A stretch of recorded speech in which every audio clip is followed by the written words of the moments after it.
এই হারেসা ইবনে নোমান, এবার আসেন আমার মূল বিষয় যেটা আমি আপনাদেরকে বোঝাইতে চাই সেটি হলো, এই সাহাবী যার কোরআন তেলাওয়াত জান্নাতে শোনা যেত, উনি এমন একজন সাহাবী, 2 নম্বর মনে পড়ছে বলে দিই, যার সালামের জবাব নেওয়ার জন্যে জিবরিল অপেক্ষা করে। সুবহানাল্লাহ বলেন না। যার সালামটা নেওয়ার জন্য জিবরিল অপেক্ষা করে। এই সাহাবী শেষ বয়সে অন্ধ হয়ে গেছিলেন, বয়সের ভারে অন্ধ হয়ে গেছিলেন, চোখে দেখতেন না, অন্ধ হয়ে গেছিলেন। এখন অন্ধ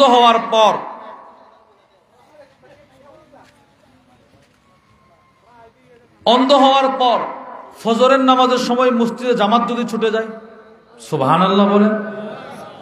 জোহরের সময় তো মানুষ থাকে, একজনের সাহায্য নিয়ে মসজিদে নববীতে যাওয়া যাবে। আসরের সময় মানুষ থাকবে, কেউ একজন ধরে ধরে আমারে মসজিদে দিয়ে আসবে। মাগরিবের সময়ও মানুষ থাকবে, এশারের সময়ও মানুষ থাকবে। কিন্তু ফজরের সময় তো মানুষের ঘুমের সময়, তখন যদি আমার ফজরের নামাজ জামাত ছুটে যায়, ফাজা আলা খায়তাম মিন মুসাল্লা ইলাল মসজিদ, সুবহানাল্লাহ বলেন। এই সাহাবী একটা বড় রশি কিনছে, রশি বাঁধছে।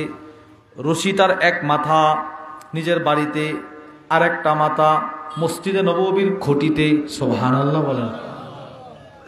ওনার ইচ্ছে হলো, আমার জিন্দেগিতে কখনো ফজরের জামাত ছোটে নাই, এবার অন্ধত্বর কারণে যদি ফজরের জামাত ছুটে যায় আমি আল্লাহর কাছে কি জবাব দিব। রশি বাঁধছে।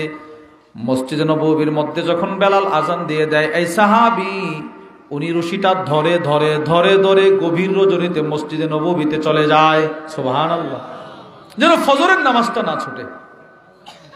দেখেন আপনি, ফজরের নামাজ যেন না ছুটে। তাহলে আমরা কোরআন থেকেও বুঝলাম, হাদিস থেকেও বুঝলাম ফজরের গুরুত্ব আছে না নাই বলেন।